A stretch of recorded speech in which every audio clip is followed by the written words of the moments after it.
Hi, and welcome back to the channel. Once again, my name is Ed Zamora from PHEAA Prep, and today we're going to be going over a topic that comes up often, unfortunately, nowadays in the environment we find ourselves in. With the college bill has arrived, you maybe have applied for a loan, you've been declined, and you're not sure what to do. We're going to go over the entire process of the way I handle this for every one of the families I help out with every year. But before we begin, if you are looking for specific content on the college process, please leave a comment below. We are making more videos based on what families are asking us to put on the channel here.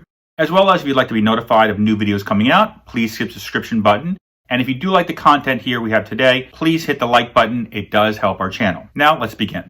Now the first thing you have to figure out is who declined you. And what I mean by who declined you is which entity said no as far as your application for a loan. Because there's three different levels of loans out there: state loans, private loans, or federal loans. So you have to figure out which one of these three organizations denied us. Now, the reason this is so important is because in 21 years of doing this, working in the college environment, essentially, I figured out that between the three different organizations that can provide you loans, the federal side, the state side, and the private side, they all essentially have different credit requirements. Now, the credit requirements aren't vastly different in the sense that one group is only going to accept 800, where another group is only going to accept someone over a 650 type scenario.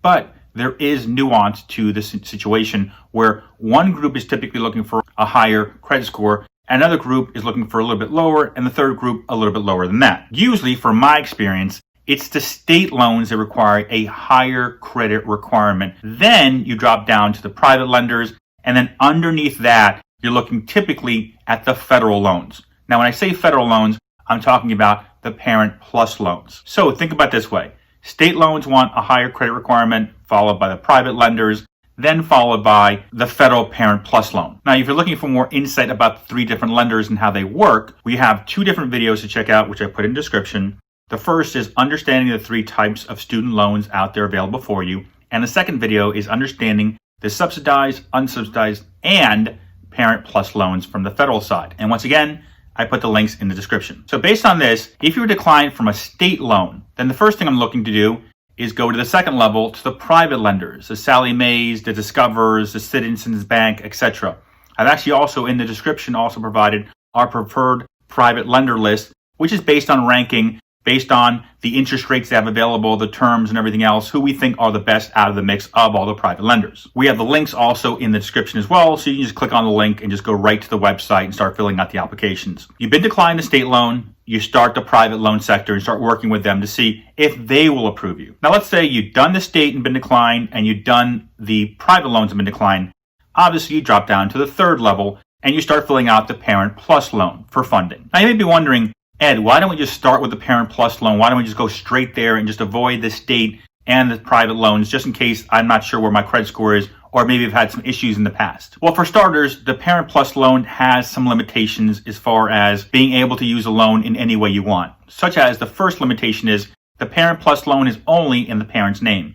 The student has no ownership whatsoever of this loan. Some parents are okay with that, some parents are not. Some families want their students to have some skin in the game per se. So this is something you can't do. You can't have the student borrow the loan and the parent be the co-signer the way you can on a state loan or the way you can on a private loan.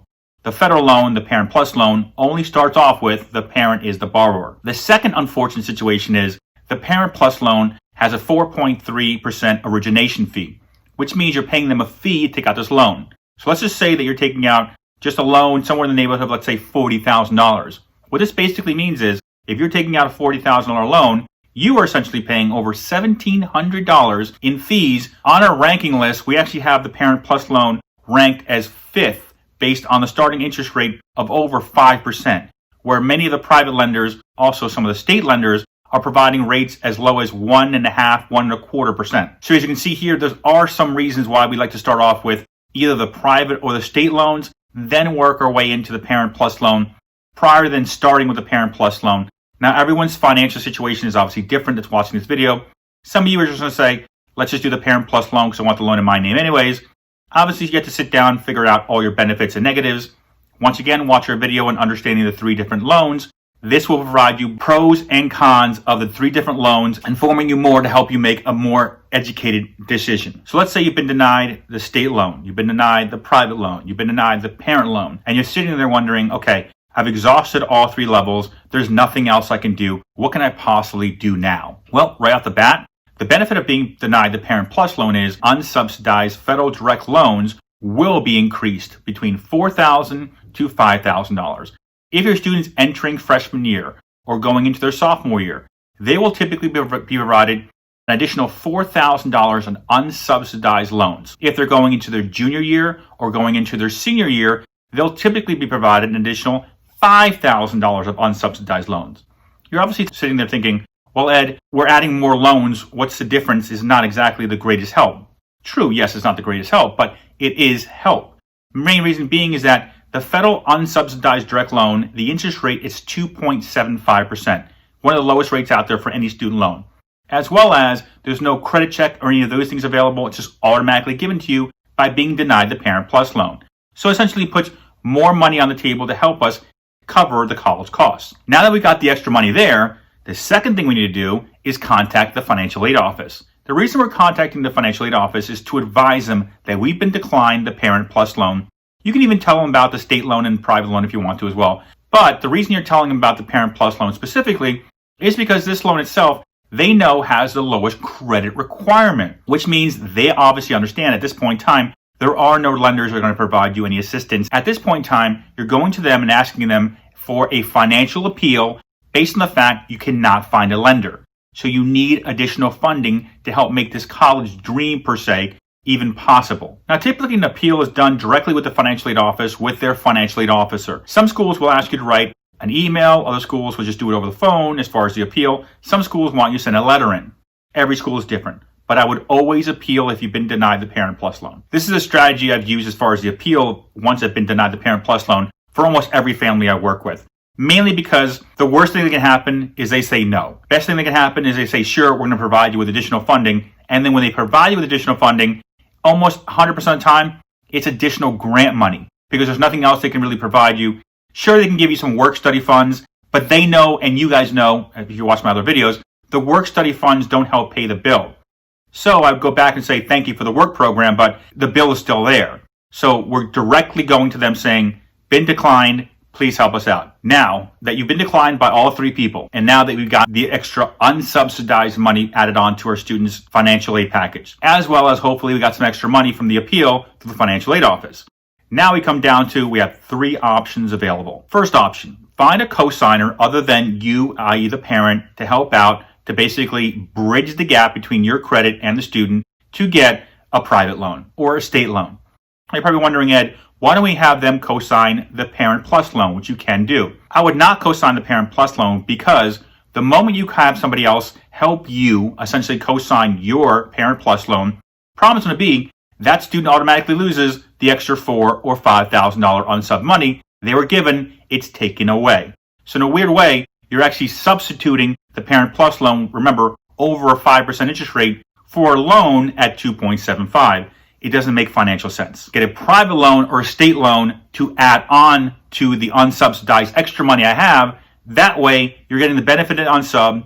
Hopefully, you got some more grant money from the financial aid office, and there's other co-signers helping you take out the remaining balance. The second thing you should be looking to do is starting a 10-month payment plan. Hopefully, you're close enough between the extra money financial aid has given you with all the different aspects that you can start a 10-month payment plan and hopefully pay off what the remaining balance is for the year over the 10-month frame. Now, the third option, and really the only option left here, is twofold. Number one, the student has a commute. Now, this might not be an ideal situation, but typically what I see doing this for over 21 years is one of the biggest cost factors, which usually is not covered by financial aid, or very little amount of it is covered by financial aid, is the room and board cost.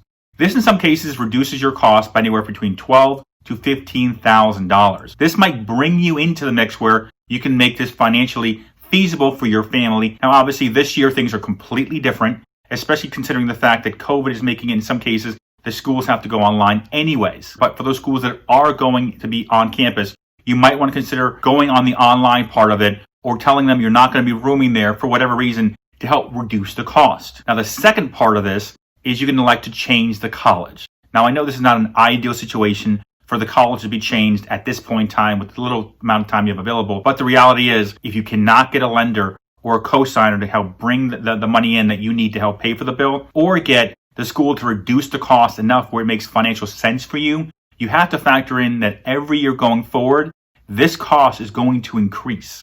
So if you cannot get the credit situation figured out or fixed, you're probably going to have to switch to college, unfortunately. Now, that being said, if you are looking for additional content, please leave us a comment below. We do add anywhere between 1 and 2 videos every week based on the comments. Parents are emailing it to us and also putting in the comment sections below. Also on the screen now you see our contact information. If you have any comments or you need any help, please reach out to us. As you can see here, our email and phone number are on the screen. Other than that, thank you for watching our video. Once again, my name is Ed Zamora from Principia Prep.